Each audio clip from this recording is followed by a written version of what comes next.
Dans un royaume lointain, entouré de forêts denses et de rivières sinueuses, se dressait un majestueux château où vivait la famille royale. Le roi, bienveillant mais strict, dirigeait avec justice.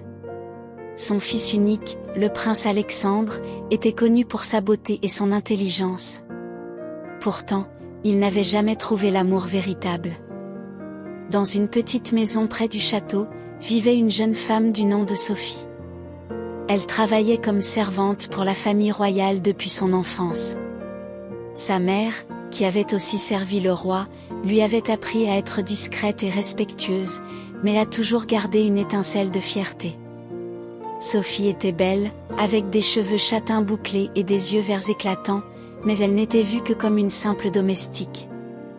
Un jour, alors qu'elle effectuait ses tâches habituelles dans les jardins royaux, Sophie trébucha sur une racine d'arbre et tomba, renversant un seau d'eau sur elle-même. Alors qu'elle essayait de se relever, le prince Alexandre apparut, l'aidant avec un sourire bienveillant. « Tout va bien, mademoiselle ?» demanda-t-il avec douceur. Sophie rougit profondément, surprise que le prince lui adresse la parole. « Oui, merci, Votre Altesse » répondit-elle timidement. À partir de ce moment-là, leurs chemins se croisèrent de plus en plus souvent. Alexandre s'intéressa à cette jeune femme différente des autres. Elle ne cherchait ni sa richesse ni son titre, et cela le fascinait.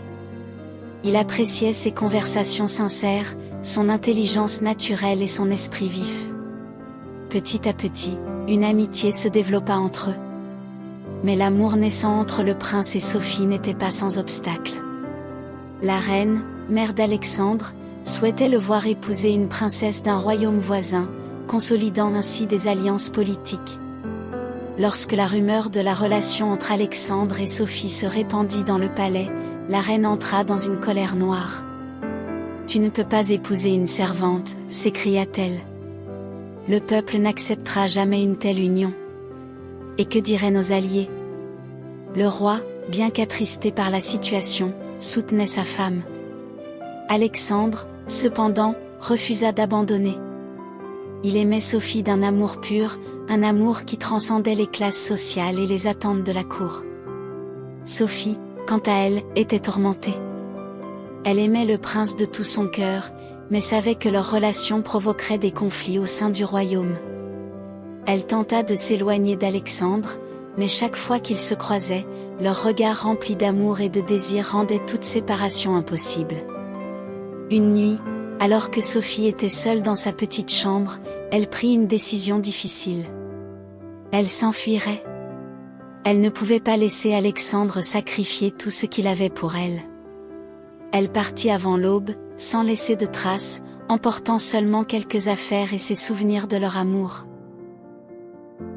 Le lendemain, Alexandre se réveilla pour découvrir que Sophie avait disparu. Il était dévasté. Il ordonna à ses hommes de partir à sa recherche, mais malgré leurs efforts, personne ne parvint à la retrouver. Les mois passèrent, et le prince devint de plus en plus mélancolique. Ni les fêtes royales, ni les plaisirs de la cour ne pouvaient le distraire de la douleur de la perte de Sophie. Son absence creusait un vide dans son cœur, un vide que personne ne pouvait combler. Pendant ce temps, Sophie vivait dans un village reculé, loin du château. Elle travaillait dans une auberge, cachant son passé et son chagrin. Chaque nuit, elle pensait à Alexandre, se demandant s'il l'avait oubliée ou s'il la cherchait toujours. Un jour, un messager du château arriva dans le village avec une annonce: le prince Alexandre allait épouser une princesse d'un royaume voisin. Sophie ressentit un pincement au cœur en entendant cette nouvelle. Mais elle savait que c'était pour le mieux. Alexandre méritait une vie digne de son rang. Cependant, le jour du mariage, quelque chose d'inattendu se produisit. Alors que la princesse avançait dans l'allée, Alexandre, au lieu de la regarder, fixait l'entrée de l'église. Son cœur battait fort. Il espérait contre toute logique que Sophie apparaisse. Et, comme par miracle, elle entra.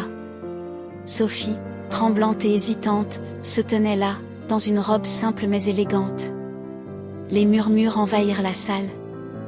La reine blêmit, mais Alexandre sourit, un sourire rempli d'amour et de reconnaissance. Il se précipita vers elle, prenant ses mains dans les siennes. « Sophie, murmura-t-il. Je savais que tu reviendrais. » Sophie, les larmes aux yeux, répondit, « Je ne pouvais pas rester loin de toi plus longtemps. » Ignorant les protestations de la reine et les chuchotements de la cour, Alexandre fit une déclaration qui choqua tout le royaume. « Je ne me marierai pas aujourd'hui, annonça-t-il.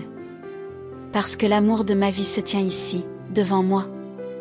Peu importe d'où elle vient, elle est celle que j'aime, et c'est avec elle que je veux passer ma vie. » Le roi, d'abord furieux, fut touché par la détermination de son fils.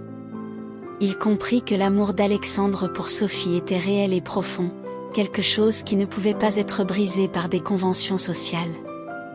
Il donna finalement sa bénédiction, bien que réticent. Ainsi, contre toute attente, Sophie et Alexandre se marièrent, défiant les traditions et prouvant que l'amour véritable pouvait triompher de tous les obstacles. Leur histoire devint une légende dans le royaume, rappelant à tous que le bonheur et l'amour étaient des trésors plus précieux que n'importe quelle couronne. Et ainsi, la servante devint princesse, non pas par la naissance, mais par la force de l'amour. Les jours passèrent, et l'amour entre Sophie et le prince Alexandre ne cessa de grandir. Peu de temps après leur mariage, une heureuse nouvelle arriva, Sophie attendait un enfant. Toute la cour était en liesse, et le royaume entier partageait leur bonheur. Lorsque leur fils naquit, la joie fut indescriptible. Le prince Alexandre regardait Sophie avec tendresse, émerveillé par la force et la beauté de celle qu'il aimait tant. Leur fils était la preuve vivante de leur amour, et il savait que ce bonheur les accompagnerait pour le reste de leur vie.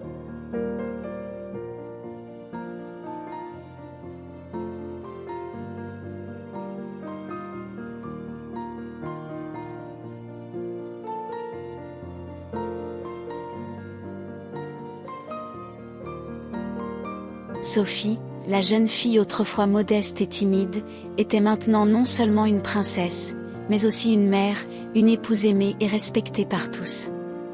Elle n'avait jamais imaginé que sa vie prendrait un tel tournant, mais elle accueillit chaque instant avec gratitude.